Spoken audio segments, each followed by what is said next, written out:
Salam sejahtera, saya Dorin Swalin dari Politeknik Kota Kinabalu akan membentangkan hasil kajian bersama dengan Puan Cherisia York yang bertajuk Faktor Ketidaksediaan Pelajar untuk Berkongsi Masalah dengan Penasihat Akademik dan Hubungannya dengan Prestasi Akademik Pelajar.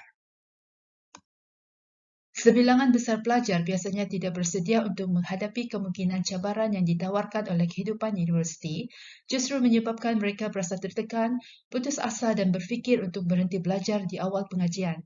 Akibat daripada keadaan sedemikian, pelajar perlu mengambil masa untuk mencuba dan menyesuaikan diri dengan kehidupan baru ini. Oleh yang demikian, adalah penting bagi seorang pelajar untuk mempunyai seorang penasihat akademik yang boleh membantu untuk membimbing laluan akademik yang jelas yang berfungsi ke arah melengkapkan diploma mereka. Walaupun segelintir pelajar mampu untuk berdikari sepanjang pengajian, namun terdapat keadaan di mana mereka akan memerlukan bantuan dan perlu berkongsi masalah mereka dengan institusi untuk mendapatkan penyelesaian terbaik.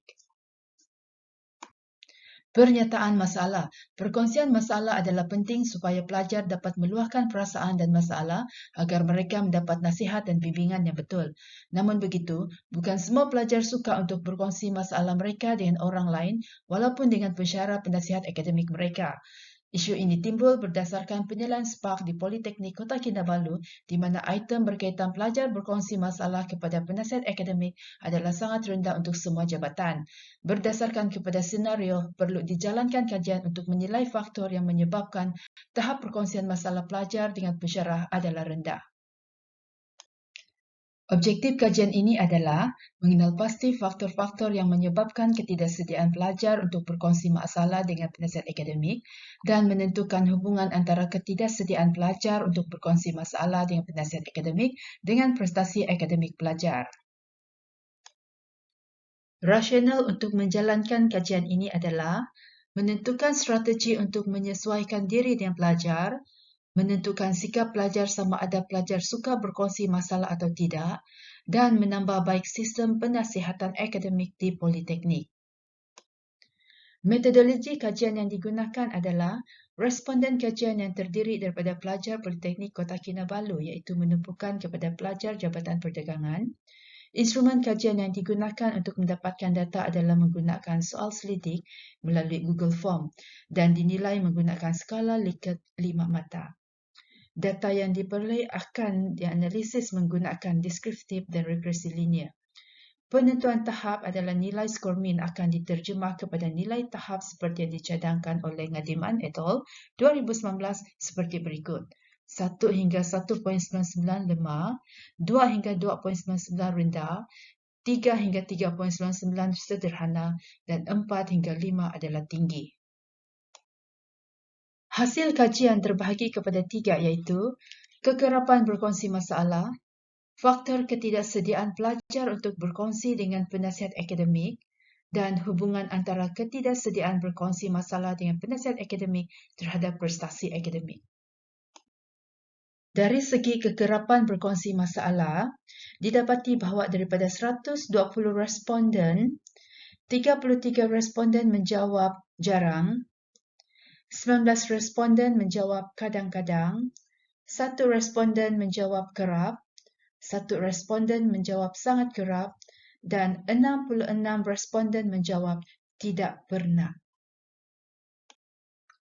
Dalam jadual 2 menunjukkan faktor yang menyebabkan pelajar tidak bersedia untuk berkongsi masalah dengan penasihat akademik.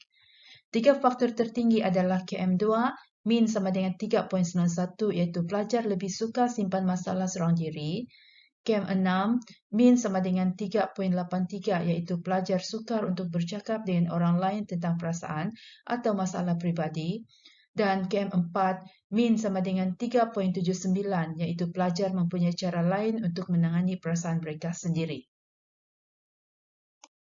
Sementara itu, berdasarkan kepada ringkasan hasil analisis regresi linear yang ditunjukkan dalam jadual 3, menunjukkan bahawa pembalik ubah ketidaksediaan berkongsi masalah mempengaruhi secara negatif pembalik ubah prestasi akademik iaitu HPNM. Beta sama dengan negatif 0.2.1 dan nilai P kurang daripada 0.05. Dapatan ini menunjukkan bahawa lebih tinggi ketidaksediaan berkongsi masalah dengan penasihat akademik boleh menyebabkan masalah dalam pembelajaran yang akhirnya menyebabkan kemerosotan dalam prestasi akademik.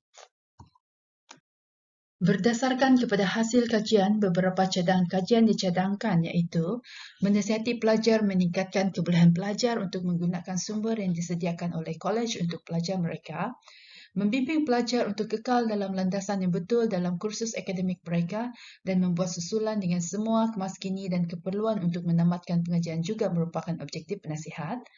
Penasihat menggalakkan pelajar untuk melibatkan diri dalam aktiviti kolej seperti kelab, sukan, kursus tambahan dan sebagainya daripada sumber yang tersedia untuk pelajar dan membantu pelajar untuk mencari beasiswa dan menyediakan mereka dengan platform bantuan bagi pelajar yang miskin.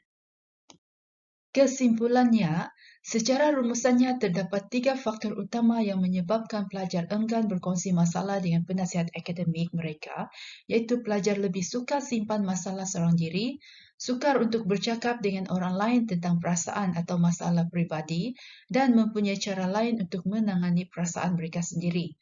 Dapatan kajian juga menunjukkan ketidaksediaan berkongsi masalah dengan penasihat akademik boleh menyebabkan masalah dalam pembelajaran yang akhirnya menyebabkan kemerosotan dalam prestasi akademik. Setiap pensyarah perlu melihat perkara ini sebagai serius dan mencari jalan untuk menangani isu ini. Sekian pembentangan kami pada hari ini. Terima kasih.